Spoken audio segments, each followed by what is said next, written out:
friends, welcome to Journey of a Seeker, एक सहज यात्रा. I'm Aparna Ganguly from Kolkata and today we have with us Mrs. Madhu Doshi from Mumbai. Madhu ji, आपका बहुत बहुत स्वागत है हमारे इस शो में. जैसे कि आपको पता होगा, देखा भी होगा आपने पहले कि किस प्रकार से हम जर्नी ऑफ अ सीकर में जानना चाहते हैं कि किस प्रकार से आपकी जो निजी जिंदगी की जो आध्यात्मिक जर्नी है वो किस प्रकार से आपकी स्टार्ट हुई, आपकी क्या आस्थाएं थी, क्या बिलीफ्स थे और कैसे आप सहज में और फिर एस्टैब्लिश कैसे हुए, ये सब आप हमें विस्तार से बताइए. Over to you. जय श्री माता जी. Thank you Aparna ji. सभी सहयोगियों को जय श्री माता जी. जर्नी तो अभी बचपन से बोल देते हैं. मेरा पूरा बचपन महाराष्ट्र में गुजरा है. मैं बेसिकली महाराष्ट्र से हूँ और महाराष्ट्र में मेरा एजुकेशन सब कुछ महाराष्ट्र में हुआ है. बचपन में मैं जब हम ब्राह्मण कुटुंब में से हूँ, इसलिए बचपन से हमें सब रिचुअल्स, पूजा पाठ, स्तोत्र, ये सब बोलने की आदत बचपन से ही थी. और स्पष्ट रूप से बोलना ये बहुत, क्योंकि संस्कृत ये हमें एक लैंग्वेज थी स्कूल में, तो ये स्पष्ट रूप से बोलना ये बहुत हमें मायने रखता था. इसलिए तो हम बचपन से बोल देते.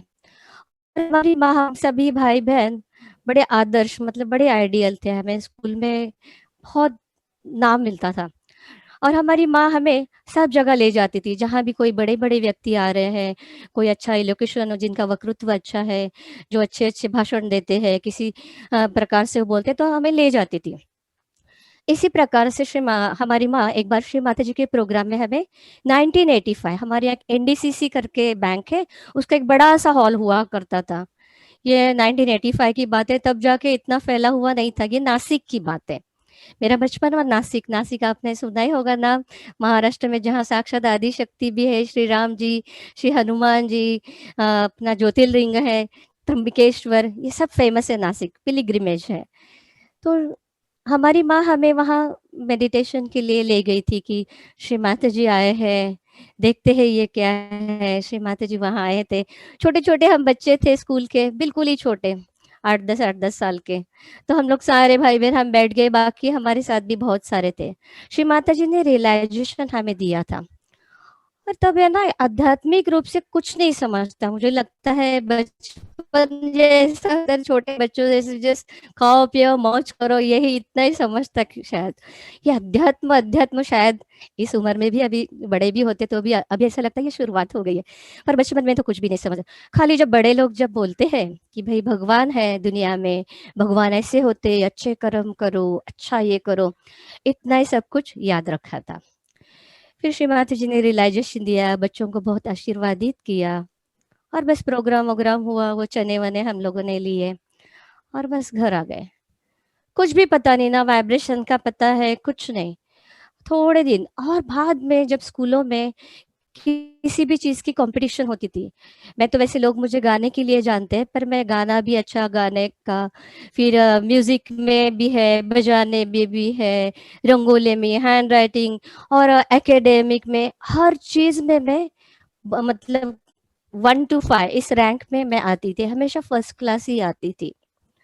और बचपना इतना बहुत अच्छा था. हम मिडिल क्लास के लोग थे और बहुत ज़्यादा दूर नहीं जाना, कुछ नहीं, जो भी है अच्छा अच्छा व्यक्तित्व, आदर्श व्यक्ति बनना, इतने अच्छे संस्कार हमें बचपन में मिले, उसी के साथ ही रहते थे. और मैं जहाँ जाऊँ मुझे मेरा सभी इसमें मुझे first prize, second prize, third prize यही मिलते गया. समझ में नहीं आता. सब लोग बोलते थे ये लड़की बड़ी होशियार है, लड़की बड़ी होशियार है, इसमें ये करती, उसमें बड़ी पतली सी हड्डी पसली ऐसे दिखती थी. तो समझ में नहीं आता था ऐसे. पर ये आज समझ में आया है कुछ साल बाद. ये जैसे जैसे शुरुआत बीच में ब्रेक हो गया, बाद में वापस सहज जैसे बाद में ब्रेक हो गया. देखो भगवान तो थे ही, अध्यात्म तो हम लोग को बचपन से ये वही पढ़ा गया था, पर असली भगवान हम मिल चुके हैं, ये हमें बहुत देर तक समझ में नहीं आया. ऐसे ही चलते रहे. मुझे बहुत सारे, मैं स्कूल में भी आइडियल स्टूडेंट का मुझे किताब मिला. फिर हमारे नासिक शहर में सारे बच्चों का एक कंपटीशन होता है, उसमें भी मुझे आइडियल स्टूडेंट करके किताब मिला. फिर धीरे धीरे क्या, और मैं, मेरा मतलब ग्रेजुएशन भी पूरा नहीं हुआ था. मैं विदाउट इलेक्ट्रिसिटी पढ़ी हूँ फर्स्ट क्लास में. हमारे यहाँ इलेक्ट्रिसिटी भी नहीं थी, वो दिया बत्ती करके पढ़ते थे. और उसमें हम पढ़े हैं, और वो भी फर्स्ट क्लास में। सभी लोग बड़े आश्चर्य करते थे, बहुत ये बच्चे इतने अच्छे हैं, ये हैं, और देखो कैसे कैसे हालात में इतने होशियार है सब, जहाँ भी जाओ लोग कितनी तारीफ करते हैं बच्चों की। शायद तब से श्री माता जी के आशीर्वाद हमारे साथ थे ही।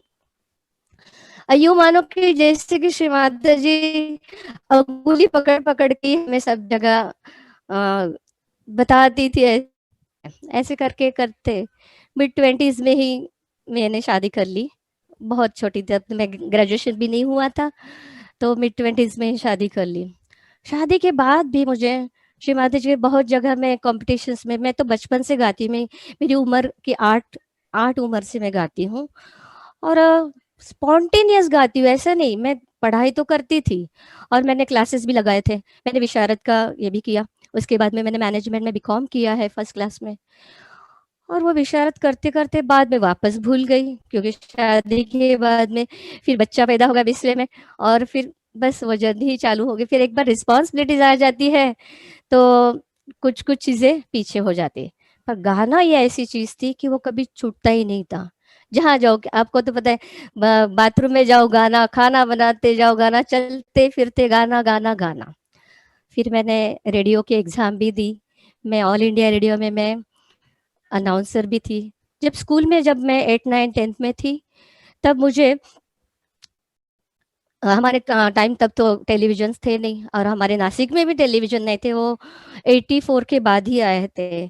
तब हमारे स्कूल के ग्रुप में से हमें टेलीविजन पे हमारा पहला प्रोग्राम हुआ था, युवा वाणी में सारे ग्रुप ये करके समूह गान होता था। तब तब जाके इंडिविजुअल बहुत कम होता था, क्योंकि तब तो बड़े बड़े लोग थे, उनका इंडिविजुअल होता था, और बाकी सब छोटे बच्चे वगैरह या युवा उनका युवा वाणी में प्रोग्राम। ऐसे मेरा दूरदर्शन पे 2 3 बार हुआ है।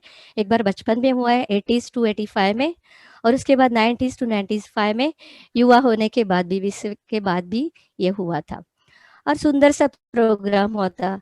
मैं जहाँ रहती थी बचपन में, उसी गली में एक अंकल रहते थे, और वो संगीतकार के भी थे, और वो संगीत के बहुत अच्छे सर थे। उनका नाम है विदेहा सौंदणकर। अभी सभी लोग उसमें से कुछ लोग जानते होंगे, कुछ लोग नहीं भी जानते होंगे। अब ये विदेह सौंदणकर कौन है, तो अभी आपको पता चलेगा कि ये विदेह सौंदणकर मतलब जो हम सहज योगा में 3 महामंत्र बोलते हैं, ये जो 3 महामंत्र जिन्होंने इसको ट्यून किया है, आई गिरी नंदनी, और बहुत सारे गाना है, नमोस्तुते है महालक्ष्मी नमोस्तुते, ऐसे बहुत सारे गाने, अमी बिगड़लो तुम्ही बिगड़ाना, ये सब गानों को जिन्होंने म्यूजिक दिया है वो विदेह सौंदणकर। वो हमारे गली में रहते, तब जाके गली आई थी, और वो हम बिल्कुल पास में रहते थे, तो उनको पता था कि ये लड़की गाना गाती है, तो वो हमें बुलाते थे, बेटा आ जाओ ना, बेटा आ जाओ ना। तभी भी हम जाते थे तो उनके घर में श्री माता जी का जो ध्यान का फोटोग्राफ है वो रहता था। फिर उसके सामने हम बैठते थे, वो जैसे बताते ऐसे बैठो ऐसे गाओ। फिर उन्होंने कैसेट बनाई थी, और वो कैसेट आई थिंक 86 में कुछ लंदन में या कहीं तो भी, बहुत पुरानी कैसेट है, आप लोग सुनना, उसमें बड़े पुराने से गाने हैं। तो तो वो हमने रिकॉर्ड भी किया, उसमें मैंने गाना भी गाया है, और उसमें मेरी आवाज भी है। देखो मतलब ब्लेसिंग रुके नहीं थे, ब्लेसिंग बचपन से चालू है थे, अध्यात्म भी चालू थे, बस हमारी समझ के बाहर था, क्योंकि हमें वो समझता नहीं था, समझ लो कि उम्र के हिसाब से या मैच्योरिटी कम होगी। पर हाँ, हमारा जो बिलीफ था कि भगवान है कहीं, तो ये चाहे हम गणेश जी में देखते हो, हनुमान जी में देखते हो, श्री राम में देखते हो, लक्ष्मी में जो भी मतलब भगवान भगवान जो हमें 33 करोड़ भगवान है, जो भी है भगवान। बाकी ये अच्छी बात कि हम कभी गुरु वुरु ये लोगों के चक्कर में हम पड़े नहीं, और हम उसके उसके पीछे कभी गए ही नहीं। इसके लिए शायद हम इसमें जुड़े थे, और मुझे वो तभी से म्यूजिक में भी चांस मिला था। उसके बाद में शादी के बाद में हस्बैंड बड़े स्ट्रिक्ट थे, उन्होंने बोला था कहीं जाना नहीं, बाहर जाने का बहुत ये नहीं था। बचपन में इतनी सरकमटेंसेस अच्छी नहीं थी कि बहुत दूर दूर जा सके, इसलिए बहुत दूर जाने नहीं मिला। पर जहाँ भी है संगीत के माध्यम से परमात्मा अपने पास था। और धीरे धीरे जैसे शादी के बाद में फिर मैंने बहुत ज़्यादा डीप ये करने लगा कि क्या है, कुछ तो ढूंढना चाहिए, भगवान तो है, भगवान तो है। फिर मैं ज़्यादा बैठक अपनी बनाई ध्यान की, और धीरे धीरे उस ध्यान से फिर मुझे रियलाइज बॉर्न रियलाइज बेटा भी पैदा हुआ, और काफ़ी बहुत अच्छा है, आप मिलोगे बाद में। और फिर मेरी जर्नी ज़्यादा से ज़्यादा तब से ज़्यादा चालू हो गई, और सुंदर से ध्यान लगने लगा, वाइब्रेशंस आने लगे। फिर हम जैसे सेंटर में जाने लगे तो लोग बोलने लगे, कि भाई आपको यहाँ प्रोग्राम देना चाहिए, वहाँ प्रोग्राम में जाना चाहिए, लोगों को ये रियलाइजेशन बहुत से ज़्यादा देना चाहिए। तो फिर मैं एक मिलिट्री स्कूल में म्यूज़िक टीचर करके काम करती थी, क्योंकि हमें बहुत सर्विस करने की तो मनाही थी। फिर हस्बैंड बोलते ठीक है आपको म्यूज़िक है तो आप पार्ट टाइम म्यूज़िक का काम करो। फिर हम वहाँ देते थे, तो हम साल में करीबन 20,000 लोगों को, बच्चों को मतलब रियलाइजेशन देने का हमें चांस मिलता था।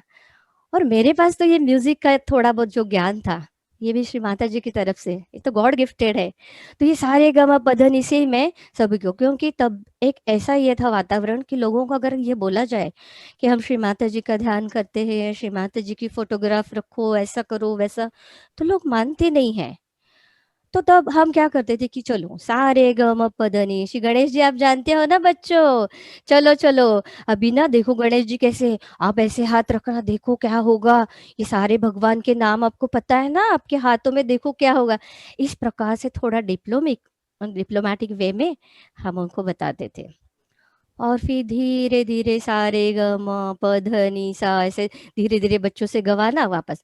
फिर ऐसे करके हम उनको बताते थे अभी आप हृदय पे हाथ रखो, और इस हृदय पे हाथ रख के आप बोलो, हे परमात्मा आप जहाँ जहाँ भी हो, आप हमें आत्म साक्षात्कार दो, हमारी ये हथेलियों पे आपका प्यार दीजिए। ऐसा कर कर के उनको रियलाइजेशन मिलता था।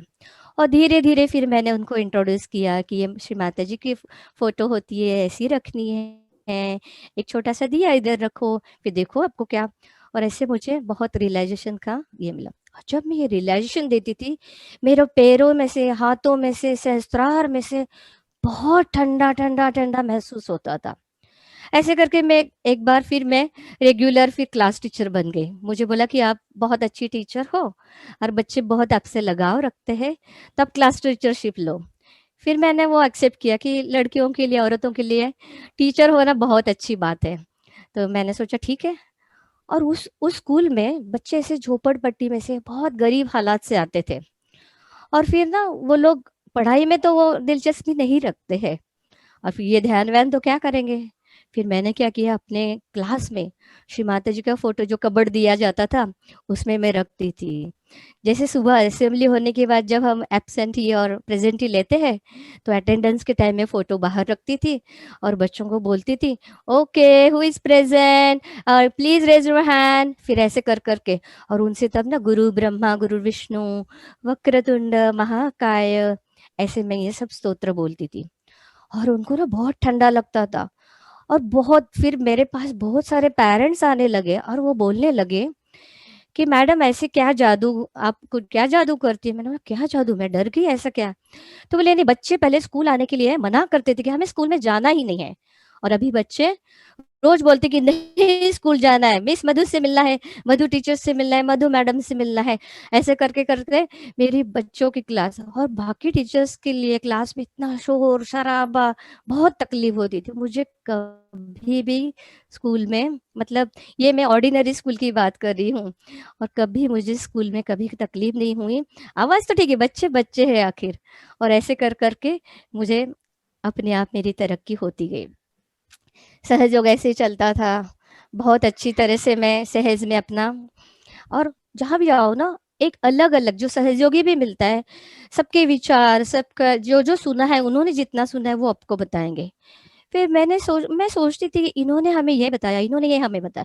फिर मैंने, जैसे हम लोग दूध का रतीब लगाते हैं ना कि दूध वाला आएगा दूध लेके जाएगा, इस प्रकार से मैंने अपने आप को एक अपने एक ढांचे में ये कर लिया कि मुझे रोज श्री माता जी का कोई भी एक लेक्चर, हिंदी मराठी इंग्लिश जो भी है, तब जाके हम हिंदी और मराठी ज्यादा, क्योंकि श्री माता जी की मराठी हिंदी बड़ी स्वीट लगती है, बड़ी स्वीट लगती है, तो हम बहुत देखते थे। और फिर श्री माता जी जो जो बोलती थी वो अपने अंदर वो इम्बाइब करने का हम प्रयास करते थे। उस हिसाब से श्री माता जी की वाणी से ही मैंने अपना जो थोड़ा बहुत ज्ञान जो है वो, after all she is the door, she is the enjoyer, we do nothing, वो ही करता करविता है। पर हाँ, एक बात जरूर हम माँ को बोलते हैं, माँ आप जैसा भी है, आपको जैसा इंस्ट्रूमेंट बनाना है ना, आप हमें इसी प्रकार से। फिर मैं बच्चों के साथ हंसते खेलते, बहुत ज्यादा एक्सप्रेस, बच्चों को बड़ा अच्छा लगता है अभी भी, मतलब बड़े बड़े बच्चे भी मेरे साथ बड़े खुश होते हैं। ऐसे करते करते आगे आगे जाके एक दिन एकदम अचानक से फोन आ गया। अभी दुखद कहानी तो दुखद है, अभी मैं इतने सुख में दुख की कहानी नहीं, पर ये भी एक मिरेकल है, इसलिए मैं कहना चाहूंगी कि मेरे हस्बैंड बड़े गुस्से वाले थे, बहुत गुस्सा था उनमें, तो उनको हार्ट अटैक हो गया था। और हार्ट अटैक से उनको हॉस्पिटल ले गए, और उनको पता था कि मधु बहुत श्री माता जी को मानती है, श्री माता, तो मैं श्री माता जी की एक फोटो उनके जेब में, जब भी वो आईसीयू जाते थे तो मैं एक श्री माता की जेब में रखती थी, उनके वो आईसीयू के यूनिफॉर्म में। और मैं बोलती थी बस आप श्री माता जी, जय श्री माता जी, जय श्री माता जी, इतना ही कहा करो, और कुछ भी कहने की जरूरत नहीं, माँ माँ है, वो आपको ठीक करेगी। No doubt. ऐसे मैं बहुत डिटेल में नहीं बताऊंगी, बट 3 बार वो उनको हार्ट अटैक आया, 3 बार डॉक्टर ने बोला था बस ये अभी जिएंगे नहीं, ये अभी मर जाएंगे, ये अभी जिएंगे नहीं, please strong your self, please strong your self. तीसरी बार तो ऐसा हुआ था कि मेरे सारे रिलेटिव्स भी आ गए थे कि अभी ये कल्याण हो गया है, इसका अभी सब कुछ करके ही चले जाए। पर तभी भी मुझे श्री माता जी पे इतना विश्वास था कि माँ कभी अपने बच्चों को दुखी नहीं करेगी। और सच में श्री माता जी ने उनको जीवदान दिया, और वो जीवित रहे। और बाद में कुछ साल बाद वो एक्सीडेंट में चल बसे है, अभी ही is no more. It's okay. पर मुझे श्री माता जी ने, मैं वो डिटेल में ज़्यादा नहीं बताती हूँ, पर जो भी है, श्री माता जी ने मुझे, मैं बहुत ही छोटी थी, जिस उम्र में लड़कियां शादी करती है उस उम्र में मैं विडो बन गई, पर मेरे साथ ऐसे लगता था कि श्री माता जी मेरे साथ है। मैंने श्री माता जी के ऐसे कुछ लेक्चर्स सुने थे कि उसमें श्री माता जी बोलती थी, don't feel alone, I am with you, I am always with you. और इसके पहले कितने जन्मों में आपको शादी हुई है, बच्चे हुए हैं, कितने पति हुए, आपको खुद को पता नहीं है। फिर मैंने कभी माइंड नहीं किया, मैंने अपने आप को श्री माता जी के हृदय में ही बसा लिया कि वो आप ही मेरी माँ, आप ही मेरे पिता, आप ही मेरी गुरु, आप ही मेरी बंधु, आप ही मेरी सखा। ऐसे करके श्री माता जी ने मुझे और भी ज़्यादा स्ट्रांग। तो मेरा बेटा बहुत छोटा था, क्लास 1 में हो गया होगा, उसको भी कुछ पता नहीं, बस उसको भी जी श्री माता जी, और श्री माता जी ने हमें बहुत स्ट्रांग बनाया। और ऐसे करते करते रोज का ये चालू ही था, सफर चालू ही था, सहज का भी सफर और आपका निजी जीवन का जो सफर चालू होता है वो चालू था। उसमें अचानक से एक बार अपनी राष्ट्रपति प्रभा जी पाटिल, प्रभा जी जो पाटिल थी, प्रतिभा जी पाटिल, वो एक बार आए थे और उनके सामने हमें गाना पेश करना था। और हम लोगों ने गाना पेश किया और बड़ी हमारी तारीफ वारीफ हुई। और ये बात पता नहीं वो इंटरनेशनल स्कूल में चली गई। इंटरनेशनल स्कूल में जाने के पहले मेरा एक बहुत सुंदर सा अनुभव है, ये बता दी कि मुझे ऐसा लगता था, एक बार मोरेश्वर जी पाटिल करके पुराने सहयोगी है, श्री माता जी उनके घर में आती थी तो उनको बताया था कि देखो नॉन सहयोगी सारे लोग मेरी कितनी स्तुति, बाकी की गुरुओं की स्तुति या गुरुओं की स्तुति ये करते, आप क्यों नहीं कुछ लिखते करते। तो वो बोलते हाँ हाँ श्री माता जी, जरूर जरूर कुछ लिखूंगा मैं। तो उन्होंने श्री माता जी का एक कवन, लाइक स्तुति, स्तुति पर ऐसे जैसे हम स्तोत्रा बोलते हैं ना, वक्रतुंड महाकाय, इस टाइप पे उन्होंने एक बहुत बड़ी सी स्तुति लिखी। और उसके बाद में जैसे पोथी पुराण होती है उस टाइप पे उन्होंने वो प्रिंट करके सबको दे दी थी।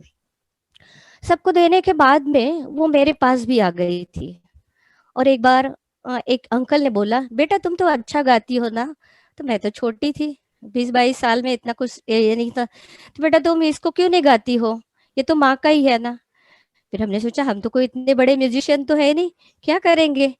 फिर मैंने हारमोनियम ले ली, श्री माता जी के पास ध्यान लगा के बैठ गई। मैंने बोला श्री माता जी ठीक है। फिर जैसे मैं स्तोत्रस बोलती हूँ ना, उसी प्रकार मैंने वो श्री निर्मला देवी महात्म्य वो मैंने गाया। फिर रिकॉर्डिंग के लिए तो पैसा लगता है, तो मैंने बोला कहाँ से लाऊं, क्योंकि तब तो अपना इतना कोई, क्योंकि मेरे हस्बैंड गुजर जाने के बाद इतनी हालत थी नहीं, जैसे बिल्कुल ऊपर से नीचे आते हैं उस प्रकार से था। और फिर कौन करेगा। फिर मेरी मम्मी और भी कुछ लोगों ने, थोड़ा ज़्यादा लोगों ने, 2-3 लोगों ने मिलके मेरा जो भी ज़रूरत था उतना पैसा जमा किया। फिर मैंने उसको रिकॉर्ड किया, वो निर्मला देवी।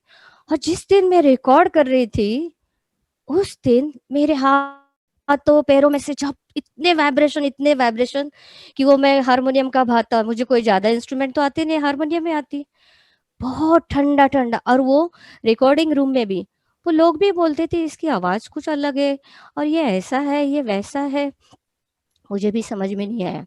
और उसी दिन रिकॉर्डिंग के बाद पता चला कि श्री माता जी इंडिया में, श्री माता जी ज्यादा फॉरेन में रहते थे, इंडिया में आ गए हैं। फिर मैंने उसकी 1000-2000 कैसेट्स बनाए, तब तो कैसेट थी, तब हमने कैसेट बनाई। और फिर मैं अपने लीडर के पास चली गई और उनको बोला कि अंकल अंकल मुझे ये ना श्री माता जी को गिफ्ट करनी है, अभी हम गणपति पुले जाएंगे तो श्री माता जी को ये गिफ्ट करेंगे। तो उन्होंने बोला कि नहीं नहीं नहीं, ऐसा नहीं होता है, वहां नहीं जाते, श्री माता जी के पास ऐसा कोई भी नहीं जा सकते, और ऐसा नहीं, ये बड़ा अहम का काम है, ये अहंकार बढ़ेगा, यूं करे। मुझे बड़ा दुख हुआ, पर मन में मेरा सेंटर हार्ट काफी मजबूत है। मुझे ऐसा लगा नहीं, जिस माँ का मैं गुणगान गाती हूँ, जो माँ मेरे अंदर है, जिन्होंने मुझे इतनी शक्ति दी है, जिन्होंने मुझसे ये सब बनवा लिया है, वो तो ऐसे नहीं बोलेगी। मैंने बोला नहीं, मैं तो ये ले ही जाऊंगी। मैंने एक बॉक्स में सारा पैक कर लिया, और हम लोग ये बस में जाते थे तब, काफी लोग सारे मिलके, और वो ऊपर में बस में वो सब बक्सा रख दिया और चले गए हम लोग। गणपति बुले गए, सारा ऊपर से जो वो सामान, सबके बैग्स ऊपर से नीचे गिराती है। वैसे एक आदमी को पता ही नहीं है भाई ये बॉक्स में साक्षात माता जी है, क्योंकि हेवी सा बॉक्स था। उसने ऊपर से पटका दिया नीचे, सारा कैसेट कैसेट कैसेट कैसेट हो गया। और मुझे जो सीक्रेट रखना था कि भाई ये सबको ये नहीं हुए, वो तो सबको पता चला कि अभी अभी ऐसा। बड़ा दुख हो गया, क्योंकि उसमें श्री माँ की प्रतिमा थी, श्री माता जी थे, मुझे दुख हो गया। सारे लोग अरे अरे हे काय झालं, हे काय पडलं, हे चत्त कैसेट, ऐसे मतलब ये तो मैं मराठी में, ये क्या हो गया, ये ऐसे कैसे कैसेट, ये किसने की, ये किसकी है, ऐसे करके। तो मैंने बोला कुछ नहीं, फिर फटाफट मैंने एक चादर ले ली। हम बेडशीट ले जाते थे, वहां नीचे सोते थे ना गणपति पुले, और वो बेडशीट में सारी कैसेट भर के एक गठरी बांध ली, और हम लोग अपने टेंट में चले गए। और बस इतना ही हृदय में था कि श्री माता जी जब बुलाएगी तभी मैं जाऊंगी। बहुत सारे लोगों ने बहुत सारे ऐसे दूषण दिए, अरे क्या दीदी आप हमें बताते तो, हमारा तो बड़ी पहचान है, हम श्री माता जी के आप ले जाते थे ना ये। पर मुझे इतना विश्वास था, मुझे कोई ऐसे कोई अलग अलग मिरेकल और बहुत ऐसा ऐसा कोई नहीं, क्योंकि माँ तो मेरे हृदय में थी, माँ तो मेरे कण कण में थी, बचपन से मेरे साथ थी। ये विश्वास मुझे था, मुझे इतना पता था माँ मुझे बुलाएगी और जरूर खुद होके ही बुलाएगी। और एक दिन ऐसा है, 2003 की बात है, श्री माता जी तब लास्ट गणपति पुले है, 2003 की बात है, और श्री माता जी रोज 8 दिन वहां आती थी, रोज आती थी, रोज रात भर बैठती थी, रोज प्रोग्राम होते थे, शादियां होती थी, अनाउंसमेंट। एक दिन ऐसा ही था, और हम भी रोज तैयार होके कॉर्नर में खड़े हो जाते थे। मैं और मेरा बेटा बड़ा छोटा सा था, क्लास 1-2 में था, और बोलती थी कि ठीक है अभी आज मिलेगा जाने ऊपर, तब मिलेगा। फिर मैंने कभी किसी का ये नहीं किया कि चलो भाई मुझे ले चलो मुझे। उसके पहले मैंने नलगिलकर जी को एक पत्र भी लिखा था, बड़ी तारीफ की थी, बड़ा सुंदर हैंड राइटिंग है, किसने लिखा क्या लिखा, माँ ने भी बहुत अच्छा बोला है उसके बारे में। फिर मैंने बस मैं कॉर्नर में खड़ी थी, और शादी अनाउंसमेंट होती है, एक लास्ट वाली शादी अनाउंस हो गई, और उसके बाद में श्री माता जी बुलाए, अरे बुलाओ बुलाओ उनको बुलाओ, वो कौन है उनको बुलाओ। और वो अंकल जी बोले अरे चला चला मधु दीदी, मतलब चलो चलो आपको बुला रही है, माँ बुला रही है। और फिर हमें गणपति पुले के इतने बड़े स्टेज पे श्री माता जी ने बुलाया। मैं और मेरा बेटा हम श्री माता जी के पास गए, और श्री माता जी को एक छोटे से कार्विंग बॉक्स में हमने 2 कैसेट रखी थी, और माँ को हमने वो पेश की कि माँ ये। और मुझे पता नहीं कि यकीन था कि मुझे श्री माता जी यही सवाल पूछेगी, क्या ये आपने बनाया है। और सच में बोलूं ना कि माँ माँ होती है, आदि शक्ति है वो, अभी भी वो सब कुछ सुन रही है जो भी कहानी है। वो खोल दिया, और श्री माता जी ने वो बक्सा खोला, वो कैसेट श्री माता जी के हाथ में, श्री माता जी की, और वही मराठी में पूछा काय तुम्ही बनवली का हे आपण बनवलीत का। फिर मैंने बोला नहीं श्री माता जी ये तो आपने ही तो बना ली है। और बस हम नतमस्तक हो गए, बाकी तो कुछ नहीं, हम वो चरणों में हम शीश झुकाए, सरेंडर हो गए। श्री माता जी बस अनंत आशीर्वाद, यही 2 वर्ड्स मुझे हमेशा के लिए याद है, बाकी मैंने कुछ पूछा भी नहीं है, ना ही कुछ। श्री माता जी बहुत बहुत बहुत आशीर्वाद दिए। और वो फोटो मैं आपको, आपके पास आई होगी या आप फेसबुक में है, वो आप देख सकते हो। उसके बाद में हम इतने खुश हो गए, उसके बाद में ऐसा लगा कि अभी धरनी भी फट जाएगी, अगर हम धरनी के अंदर समा भी जाते हैं तो भी हमें कोई दुख नहीं। इतने खुशी खुशी के मारे हम बाहर आए, और सब लोग पूछते थे ना, अरे दीदी आप तो श्री माता जी के पास जाके, अरे दीदी आप श्री माता जी के, क्योंकि श्री माता जी को प्रोटोकॉल बहुत पसंद है। खुद होके आगे आगे जाना श्री माता जी को जरा भी पसंद नहीं है, इसलिए मैंने ऐसा कभी कुछ किया नहीं।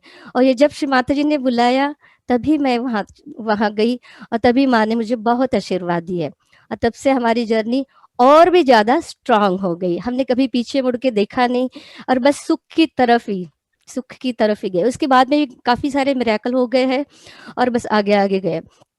उसके बाद में जब मैंने वहाँ इंटरव्यू भी दिया था कि मैं इंटरनेशनल सहज पब्लिक स्कूल, ये जो श्री माता जी की स्कूल है, कि वहाँ मैं काम करना चाहती हूँ। पर तब पता नहीं, शायद ज़रूरत नहीं होगी, या शायद श्री माता जी को मुझे और भी स्ट्रॉन्ग करना होगा, या श्री माता जी को मेरी और भी टेस्ट लेनी होगी, ऐसा भी हो सकता है। इसके लिए जब मैं वो सब कुछ करके जब बाहर आई, वो कैसेट का इनॉग्रेशन करके, जो लीडर मुझे बोल रहे थे कि श्री माता जी के पास नहीं जाना है, ये कैसेट नहीं बनानी है आपको, ये ऐसा नहीं करना है, उनको श्री माता जी ने दूर रखा था, उनको वहां तक पहुंचने ही नहीं दिया था। और वो सब होने के बाद वहां पहुंचे। और फिर जब मैंने उनको ये किया, उनके भी आंसू आ गए। वो बोले, अरे अरे, वाह वाह Madhu, you are so great, and Shri माता जी के बहुत आशीर्वाद है, बस अभी आप ये करना वो करना। उन्होंने भी बहुत प्यार किया, और सभी लोगों ने, सारे सहयोगियों ने मुझे बहुत प्यार दिया। जब इंटरनेशनल स्कूल में, जब हमारे यहाँ जो राष्ट्रपति आई गाना गाया, एक दिन ऐसे ही फोन आता है, जब मेरा बेटा 10th में चला गया, फोन आता है कि भाई आपको इंटरनेशनल स्कूल में बुलाया है as a teacher, music teacher. एकदम हैरान हो गई मैं। एक कृष्ण पूजा से या कोई तो पूजा थी, हम पूजा करके घर आए थे, उतने में फोन आया है। तो हमने सोचा ना मैंने कोई एप्लीकेशन दी है, अभी काफी सारे साल हो गए, 7-8 साल हो गए हैं इसके अंदर, तो ऐसे अचानक कैसे फोन आ गया।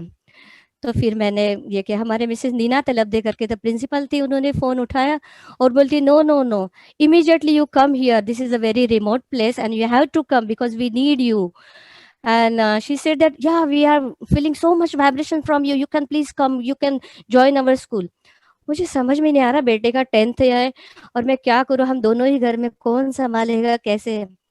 और तब मेरा बेटा भी सहयोगी, और वो भी बहुत सहयोगी, वो बोला, मम्मी तुम चिंता मत करो, मैं एडजस्ट कर लूंगा, अभी मैं नानी को या किसी को बुलाऊंगा, and you can go because Shri माता जी ने बुलाया है। और मैंने इतने दूर जाने का कभी सोचा भी नहीं था, और मैं इतने दूर चली गई। आज जब से गई हूँ, अभी 14 साल से मैं वही हूँ, धर्मशाला स्कूल में। धर्मशाला स्कूल में उसके पहले जब हम गणपतिपुर जाते थे, गोरे गोरे बच्चे, गोरे गोरे लोग देख के ऐसा लगता था, बड़ा अट्रैक्शन होता है ना, कि भाई हम यहाँ जाएंगे, हम वहां जाएंगे, हम इंग्लैंड इंग्लैंड जाएंगे, अमेरिका जाएंगे, रशिया जाएंगे, ऐसा लगता था। पर देखो, माँ ने ऐसी जगह लेके लेके गए श्री माता जी, कि हमें वहां जाने की जरूरत नहीं, वो ही लोग आपको मिलने वहां आएंगे। और सच में सभी देशों के लोग इतना प्यार वहां देते, सभी बच्चे इतना प्यार देते। दुनिया में श्री माता जी ने इतना प्यार दिया, बच्चों के थ्रू, पेरेंट्स के थ्रू, टीचर्स के थ्रू, सबके थ्रू बहुत प्यार मिला। और मैं वहाँ बहुत प्यार से रहती हूँ। और आज मतलब मैं उसका वर्णन कर ही नहीं सकती कि इतना प्यार से हम रहते हैं वहाँ। और मैं वहाँ म्यूजिक भी पढ़ाती हूँ, और बच्चों को सहज योगा भी पढ़ाती हूँ। और सहयोग कितना फैले, हर पूरे वातावरण में, विश्व में सहयोग का गौरव हो जाए, और श्री माता जी का गौरव हो, यही मेरी हृदय से प्रार्थना है, हृदय से विनंती है। श्री माता जी को मैं दिन ब दिन बस यही प्रार्थना करती हूँ कि माँ आपको जैसा चाहिए वैसे आप इंस्ट्रूमेंट मुझे बना ले, और आपका ये कार्य है, ये बच्चों के थ्रू, हम हमारे थ्रू, और ये म्यूजिक के थ्रू पूरा विश्व में फैले, और श्री माता जी का गौरव हो। Thank you very much Madhu ji. अच्छा, अभी इसको समाप्त करने से पहले पहली बात तो यह है कि आपसे जो मिरेकल की बात कर रहे थे वो हम आपसे किसी और एपिसोड में जरूर हम रिकॉर्ड करेंगे, लेकिन अभी जाने से पहले आप अपने फेवरेट भजन या फेवरेट स्तुति के 2 लाइन गा के सुनाइएगा। और एक बात है, आप मराठी तो जानती हैं क्योंकि आप महाराष्ट्रन हैं, हिंदी भी या जानती है ना? आप हिंदी भी जानते हैं? हिंदी गुजराती भी जानती है, हाँ। तो एक विनती है आपसे, आपको पता होगा IIHF जो है, इमैक्युलेट, जो हम लोग क्रिएटिव लोगों को आगे बढ़ाना चाहते या हैं, तो ऐसे में जो मराठी भाषा को की जो भक्त संगीत है, भक्ति संगीत जो है ना, भक्ति वो संगीत। हिंदी में हमको कभी नहीं मिलते, कहीं नहीं मिलते। उसका थोड़ा आप अनुवाद करके हमें अच्छा, हिंदी में कम से कम दिलवाइएगा। ये काम हम आपको देते हैं, अच्छा, आप अपने धन्यवाद। युवा शक्ति से करवाइए या आप करिए, पता नहीं मुझे, लेकिन आपको हाँ, बिकॉज हमसे वो करती है। प्लीज हमने हमको। यूट्यूब में एक चैनल ऐसा किया है, अच्छा है। यूट्यूब में हमारा एक चैनल है, उसके थ्रू हम वही, हाँ, मेरा यूट्यूब में चैनल है, उसके थ्रू बस सभी को ये भजन हम लोग ये करते, क्योंकि मैं पहले सब चीज़ का संगीत गाती थी, हर हर प्रकार का संगीत मैं गाती हूँ, गाती थी भी। पर उसके बाद में मुझे पता चला कि शायद भक्ति संगीत वो है ना कि बस परमात्मा से जुड़ने का काम सिर्फ भक्ति संगीत ही करता है। और फिर बस, और शास्त्रीय संगीत में तो और भी ताकत है। इसके लिए मैंने अपना एमए म्यूजिक जो फर्स्ट क्लास में किया है, वो श्री माता जी की कृपा से ही हुआ है, और मैं एमए म्यूजिक की हूँ। और उसके थ्रू ही मैं बस जानना, मतलब ये कार्य करना चाहती हूँ कि म्यूजिक थ्रू ही सभी से, ये बहुत अच्छा माध्यम है, म्यूजिक जो माध्यम है, ये बहुत अच्छा माध्यम। एक छोटा सा मिरेकल एक लाइन में मैं बताना चाहूंगी कि श्री माता जी ने बहुत सारी एग्जाम्स, जैसे टेस्ट होती है एक साधन की, अच्छा अगर ये बनना है तो मेरी बहुत सारी टेस्ट हो चुकी है। और उसमें सबसे लास्ट वाला जो मिरेकल बोलते हैं वो है कि मेरा बेटा बिल्कुल मतलब मृत्यु के एक दरवाजे पे था, जब डॉक्टर बोल रहे थे कि बस ये अभी 1 महीने के लिए जिंदा रहने वाला है, ये अभी जिंदा नहीं रहेगा। पर मैं टस से मस नहीं हुई हूँ, ना ही मेरा कोई कॉन्फिडेंस लूज हुआ है, ना ही मुझे कोई रोना धोना आया है, कुछ नहीं। वो डॉक्टर को मैंने इतने जोर से, अपने पास एक सहयोगी की पुस्तिका थी, वो मैंने उनको दी और उनको बोला, मैं श्री माता जी निर्मला देवी की बेटी हूँ और मैं सहयोग करती हूँ, मेरे बेटे को कुछ नहीं होगा। तो वो आश्चर्य से ये करे, फिर थोड़े गुस्सा भी हो गए डॉक्टर, क्योंकि डॉक्टर तो बहुत बड़े थे, तो बोले जाओ जाओ फिर ऐसा करो वैसा करो। और सच में हमने वो एक जर्नी आपको अलग से सुनाई, वो खुद ही बताएंगे आपको। और फिर मेरा बेटा अभी 5 साल हो गए, अभी ही इज ऑल राइट, बहुत अच्छा है, और बहुत अच्छे से इसका कार्य भी करता है। तो आपका क्या क्या हुआ था तो बेटे अब को? गाना एक्सीडेंट हुआ था कोई? बेटे को कैंसर हुआ था, कैंसर ऑफ? कैंसर हुआ था। कैंसर ऑफ कहाँ का? और ब्लड बस के? कैंसर ऑफ वो एक लिम्फ लिम्फ नहीं नहीं, किडनी की यहाँ एक लिम्फ नोड्स होते हैं, अभी उसकी किडनी चलती नहीं है, और उसकी वजह से। तो आप ये देखना कि वो खुद बोलेंगे तभी, क्योंकि उन्होंने जो सहा है, उन्होंने जो ये किया है, तो आप उनके ही मुख से वो सब कुछ सुनना। हम्म? Sure sure, definitely. अच्छा, तो हाँ। आप तो हमें पहली बात तो कर रहे हैं, उस उनसे मिला रहे हैं, दूसरी बात ऑल मराठी भक्ति संगीत एटलीस्ट जो हाँ, श्री माता जी के लिए लिखे गए हैं उसको आप हिंदी में अनुवाद करने का प्रयास कीजिएगा।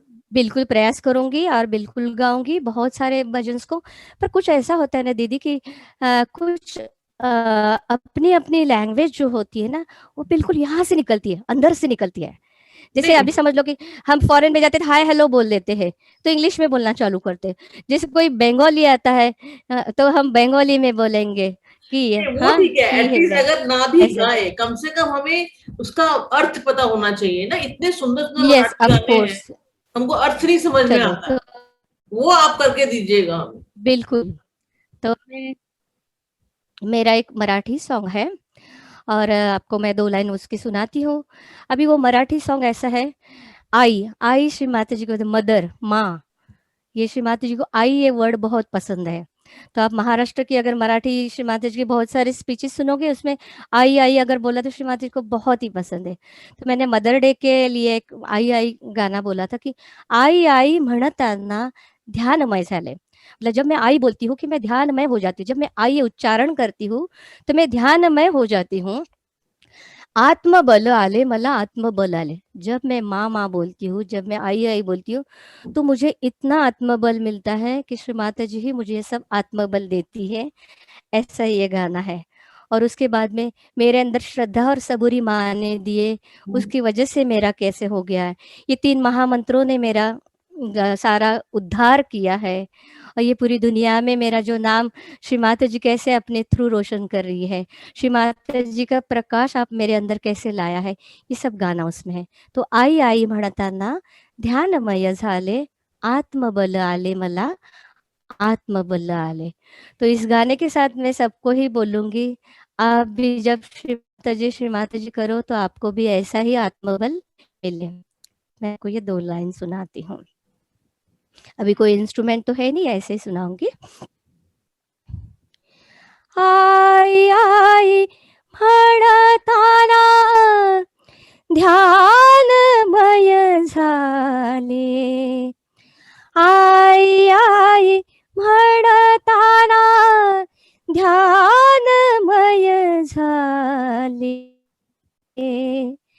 आत्मबल आले मला, आत्मबल आले, आत्मबल आले मला, आत्मबल आले, आई आई म्हणताना ध्यानमय झाले, आत्मबल आले मला, आत्मबल आले, आत्मबल आले मला, आत्मबल आले।